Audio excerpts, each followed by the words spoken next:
नमस्कार, आप देख रहे हैं एनएमएफ न्यूज। आपके साथ मैं हूं नम्रता चौधरी और मेरे साथ है मेरे वरिष्ठ सहयोगी पंकज प्रसून।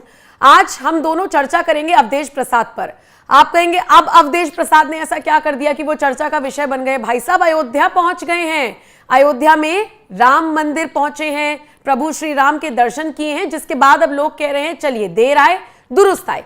लेकिन सवाल पूछा जा रहा है कि आप तो आ गए, पीछे पीछे अखिलेश यादव कहां रह गए, वो कब आएंगे?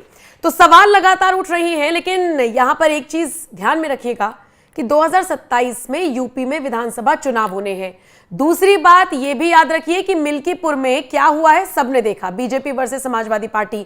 तो कहीं ना कहीं अपने बेटे को लेकर आए थे प्रभु श्री राम के दर्शन करने के लिए और मीडिया के सामने गुणगान करते हुए नजर आए हैं प्रभु श्री राम का। पंकज जी, क्या हो रहा है? ये 360 डिग्री का यूटर्न कैसे लिया जा रहा है? कल तक तो इनको ही अयोध्या का राजा बता रहे थे अखिलेश यादव, ये कहां से परेशान होकर आ गए हैं प्रभु श्री राम के दर्शन करने? नहीं, जवाब तो आपने दे ही दिया। मिल्कीपुर में बेटा हारा तो राम की शक्ति का एहसास हो गया।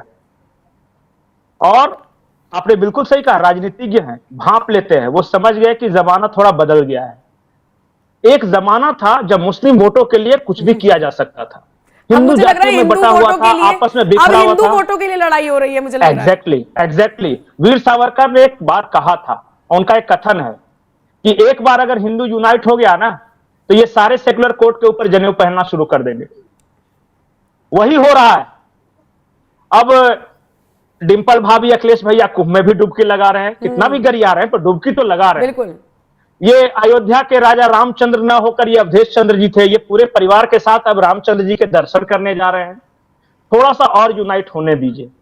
ये पता चला कि राम मंदिर की पुताई करते भी नजर आएंगे कि हम भी थे, हमारा भी योगदान था इसमें। ये होता है एकता में बल। ये कैसे चुनाव के पहले भोंकार पार के रो रहे थे वाह वाह करके, हार गए, अब देखिए बहुत शांत हैं। अब ये खुद, मैं चाहता हूं कि दर्शक सुने ये क्या कह रहे हैं। सब परिवार में गया, रामचंद्र जी का दर्शन किया, असीम शांति की प्राप्ति हुई ना प्राप्ति। पहले से ही अगर चले जाते तो ये शांति बरकरार रहती। नहीं पंकज जी, तो उस वक्त तो लग रहा था कि शांति की प्राप्ति हुई, वो बात इनकी ठीक है, होती ही है। जब भगवान के दर्शन करेंगे, उनके चरणों में जाएंगे तो होगी। तो यही बात जब बीजेपी के नेता कहते थे तो क्यों उसे चुनावी एजेंडा, चुनावी हिंदू और पता नहीं क्या क्या। नहीं, उस वक्त इनको यह लगता था ना कि मुस्लिम तो यूनाइट है, हिंदू को तो जाति में बांट लेंगे, बोल देंगे तुम दलित, तुम यादव, तुम, अरे बताओ एक यादव एक ठाकुर के साथ कैसे आ सकता है? जनता ने कहा कि आ सकता है। सनातन और प्रभु श्री रामचंद्र जी की इच्छा हुई तो सब एक साथ भी आ सकते हैं, और आए तो इनको लगा कि लगता है ये बैकफायर कर गया। ये अब यूनाइट हो रहे हैं। जो वर्षों तक, दशकों तक बटा हुआ हिंदू आज अपनी जाति के परे जाकर सनातन के नाम पे वोट करना शुरू कर दिया है। इसलिए ये रामचंद्र जी के दर्शन करने जा रहे हैं। इनके मन में श्रद्धा आई है या नहीं आई है? अभी भी मैं कहता हूं कि जो असली यदुवंशी है उसको गाय के गोबर से बदबू नहीं आती। वो श्री कृष्ण को गोपालक मानकर गाय की पूजा करता है। अखिलेश बाबू को भी समझ में आएगी, देखिएगा।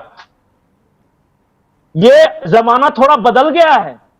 अब श्री कृष्ण के वंशज गाय को पूजते हैं और उनको आराध्य मानते हैं। अगर किसी यदुवंशी को गाय से बदबू आती है ना तो उसको यदुवंशी परिवार ही और उनका समाज ही बाहर निकाल के, धक्के मार के बाहर निकालेगा। नहीं, लेकिन पंकज जी, अखिलेश यादव के संदर्भ में मुझे ऐसा लगता है कि जब उनके अपने परिवार की बात आती है, अपने रीति रिवाजों की बात आती है तो वो पूरे सनातनी है।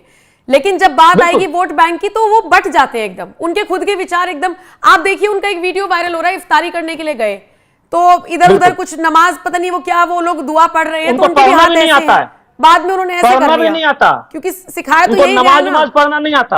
हाँ, पढ़ना नहीं आता नमाज, वो तो वोट के लिए गए थे, इधर उधर देख। लेकिन बाद में उन्होंने हाथ जोड़ लिए, मिल रहा है। अखिलेश यादव ने बाद में हाथ जोड़ लिए।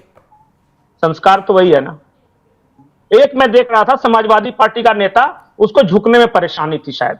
अरे झुकने में परेशानी थी तो कुर्सी लेके बैठ जाता। मुसलमान ऐसा जबरदस्ती थोड़ी बोलेंगे कि नमाज पढ़ना है, तो आधा झुक के पढ़ रहा था, इधर उधर देख रहा था। ये तौहीन है। बिल्कुल। ये इस्लाम को मानने वालों, इस्लाम के मानने वाले को भी समझना चाहिए कि क्या अपने मजहब का इस तरह आपने मजाक बना दिया है कि पॉलिटिक्स के लिए कोई भी आकर आपका इस्तेमाल करके चला जाता है। इतना हल्का है कि कोई एक दिन की, दिन भर भर पेट खाना खा के शाम को खाली पीछे रुमाल डाल लिया और बैठ के शाम को फल ठूंस लिया तो इफ्तारी हो जाएगी। इफ्तारी हो गई वो, बिल्कुल। तो इनको भी सोचना चाहिए। न रोजा रखा, न भाव है, भाव है, न पवित्रता है। बस हम देखो, हमने उसे झुका दिया। अरे झुका दिया तो क्या हुआ, तुम्हारा क्या भला हुआ? अरे एक हिंदू से इफ्तारी करा के तुम्हारे समाज का क्या हो गया? और वो तो नेता है, वो तो वोट बैंक के लिए आया है, उसको कोई प्यार व्यार नहीं है। पंकज जी, ये है हकीकत। पंकज जी, और समझेंगे लोग, पंकज जी, समझेंगे, देखिएगा इसको। एक चीज और मेरे मन में सवाल है। ये सवाल इसलिए आया कि अभी हाल ही में सलमान खान की फिल्म आई सिकंदर। सिकंदर से ठीक पहले उन्होंने एक ऐसी घड़ी पहन ली जिसमें राम जन्मभूमि का पूरा वो सब कुछ था, जय श्री राम वगैरह उसमें लिखा हुआ था। तो ऐसा लगा कि जैसे उनसे मुसलमान उनकी जो ईदी उनको दिया करते थे वो छिटक गया। उनकी पिक्चर छठे दिन भी पहुंच गई, 100 करोड़ का बिजनेस नहीं कर पाई, और ईद पर सलमान की फिल्म जो आया करती थी वो यूं चुटकी बजाकर 100 करोड़ कमा ले जाती थी। अब यही इस केस में आ जाइए, जितना हिंदुत्ववादी चेहरा ये नेता अपना दिखा रहे हैं, मुस्लिम वोट बैंक छिटक तो नहीं जाएगा इनसे? फिर ये ना इधर के रहेंगे ना इधर के रहेंगे। अरे इनको सोचना चाहिए था कि मुसलमानों के पास ऑप्शन क्या है। आज अगर ये नाटक नौटंकी नहीं भी करे तो मुसलमान तो इनको वोट देंगे ही, क्योंकि इनको उन्हें करने की जरूरत ही नहीं। उन्हें तो हिंदू वाली पार्टी का विरोध करना है बस। अब तो करते रहिए, रिजल्ट आ ही रहा है। और जब सलमान खान की आपने बात की तो फिल्म भी बंडल है, बकवास फिल्म थी, इसलिए शायद नहीं चली होगी। अरे हम रेस मतलब 3 को आप बहुत अच्छी फिल्म मानते हैं क्या? रेस 3 को बहुत अच्छा मानते हैं क्या? रेस 3 भी बहुत अच्छा कलेक्शन कर गई थी। जमाना था, चला गया, थोड़ा जमाना बदला है, अब थोड़ी दूसरी तरह की फिल्में चल रही हैं। देख लीजिए, अब छावा टाइप का क्रेज है। समाज का वातावरण बदलता है ना, माहौल बदलता है, माहौल थोड़ा बदला है, इसलिए नेता भी बदले बदले से नजर आ रहे हैं। और अवधेश चंद्र भी प्रभु श्री रामचंद्र के दर्शन करने जा रहे हैं। ये है एकता की ताकत। और जब हम बताते हैं, हमारे गुरु जी थे, वो कहा करते, जब आपका खुद का चुंबक स्ट्रांग हो ना, तो छोटे छोटे लोहे के कण सटते रहते हैं, इसलिए अपना चुंबक स्ट्रांग करो। आज हिंदुत्व का चुंबक थोड़ा स्ट्रांग है तो कई सेकुलर आके चिपक रहे हैं कि हम भी हिंदू, हम भी हिंदू। सही कह रहे हो, ये हाल होता है। ठीक है। तो ये अब देखिए, ये क्या कर रहे हैं कि चुनाव हार गए, अब फिर से आ रहा है मिल्कीपुर से, मुझे फिर से लगता है बेटे को ही लड़ाएंगे। पिछली बार क्या हुआ, हिंदू एकजुट होकर वोट दे दिया, ये हार गए। सोच रहे हैं कि रामचंद्र के दर्शन करके टीका वीका लगा के कुछ हिंदुओं को तोड़ सकते हैं तो मेरा बेटा जीत जाएगा। ताकि जब चुनाव आएगा, बेटे को जिताना है, ताकि जब चुनाव आएगा तो बोल तो सके ताकि हम भी गए थे, हम भी सनातनी हैं जी। नहीं, इनको पता है कि मुसलमान तो देंगे, हिंदुओं के बीच कहेंगे कि देखिए भाई, हम भी हिंदू हैं, आप लोग में से कुछ दे दीजिए, हमें भी कुछ। ये असली, ये वोट का चक्कर है। अच्छा, वोट का चक्कर है। तो बाबू भैया सुनवा देते हैं। और पिछले विधानसभा चुनाव के पहले हम कृष्णवंशी हैं, हम कन्हैया जी का मूर्ति लगवाएंगे, गदा लेके घूम रहे थे अखिलेश यादव। और फिर घूमेंगे, देखिएगा। जो पार्टियों ने घोर मुस्लिम तुष्टीकरण की नीति अपनाई है, सब अपना कब्र खुद खोद रही है। और जिनको एहसास हो रहा है, राहुल गांधी, प्रियंका गांधी की तरह, वो चुप है और कन्हैया कुमार से रोज मंदिर दर्शन करवा रहे हैं। ये जब बदलता है ना, जब आप में एकता आती है तो ये होता है। ठीक है। सुनवा देते हैं कि अवधेश प्रसाद ने भगवान राम के दर्शन करने के बाद मीडिया से बातचीत करते हुए क्या कुछ कहा था। मैंने आज रामलला का दर्शन किया। दर्शन में मेरे साथ मेरा बेटा अमित और मेरा नाती, मेरी जो है बेटी डॉक्टर अलका और मेरी बहू, एक और है हमारे निजी सचिव भाई सुशांत। हम लोगों ने दर्शन किया और प्रभु श्री राम से निवेदन किया कि सभी देवतुल्य मतदाताओं को और सभी देवतुल्य देशवासियों को सुख, समृद्धि और अमन, चैन, शांति जो है रखें।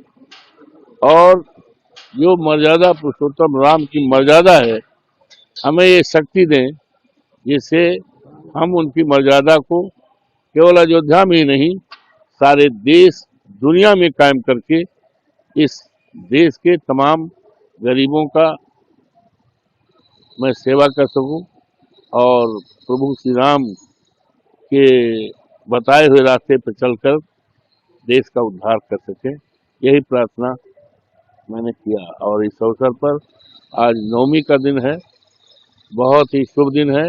सभी सम्मानित क्षेत्रवासियों को, सभी देवतुल्य देशवासियों को मैं प्रणाम करता हूँ, उनके चरणों की धूल को लगाकर, और ईश्वर से प्रार्थना की बधाई देता हूँ और ईश्वर से प्रार्थना करता हूँ कि सारे लोग खुशहाल रहें, किसी को किसी प्रकार की परेशानी न हो। सर्वे भवन सुखना सर्वे संतु निरामया का भाव लेकर आज इनके दरबार में आए हैं। मैंने प्रार्थना किया और इस अवसर पर सभी सम्मानित देशवासियों को हार्दिक अभिनंदन करता हूँ, बधाई देता हूँ।